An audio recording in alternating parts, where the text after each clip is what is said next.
माँ लक्ष्मी का प्राकट्य दिवस है शरद पूर्णिमा। इस रात माँ धरती लोक पर करती हैं विचरण। अश्वनी मास की पूर्णिमा तिथि को शरद पूर्णिमा कहा जाता है। एक वर्ष में 12 पूर्णिमा होती हैं, परंतु शरद पूर्णिमा का विशेष महत्व माना गया है। इस बार शरद पूर्णिमा 30 अक्टूबर को है। मान्यता है कि शरद पूर्णिमा की रात्रि में माँ लक्ष्मी धरती पर विचरण करती हैं और कहती है को जागृति, जिसका अर्थ होता है कौन जागा है। मान्यता है कि जो भी मनुष्य शरद पूर्णिमा की रात्रि को जागरण करता है, माँ लक्ष्मी उससे प्रसन्न होती हैं। इसलिए इस पूर्णिमा का विशेष महत्व माना गया है। इसे कोई जागर पूर्णिमा भी कहते हैं। इस रात्रि में माँ लक्ष्मी की पूजा का विशेष प्रावधान है। माँ लक्ष्मी का प्राकट्य दिवस माँ लक्ष्मी की उत्पत्ति समुद्र मंथन से मानी जाती है।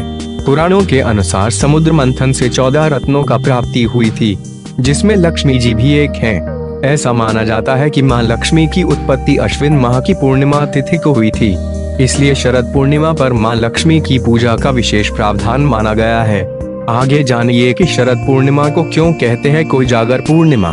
शरद पूर्णिमा पर माँ लक्ष्मी के प्रकट होने के कारण रात्रि के समय इनकी पूजा की जाती है और रात्रि के समय जागरण करने का भी महत्व है। इसलिए इसे कोई जागरी लक्ष्मी पूजा भी कहा जाता है। इस दिन कुंवारी लड़कियां अच्छे वर की प्राप्ति के लिए कार्तिकेय भगवान का व्रत भी करती हैं। शरद पूर्णिमा पर चंद्रमा की रोशनी में खीर रखने की परंपरा शरद पूर्णिमा पर विशेष तौर पर खीर बनाकर चंद्रमा की रोशनी में रखी जाती है। मान्यता है कि इस दिन चंद्रमा की किरणों से अमृत की बरसात होती है।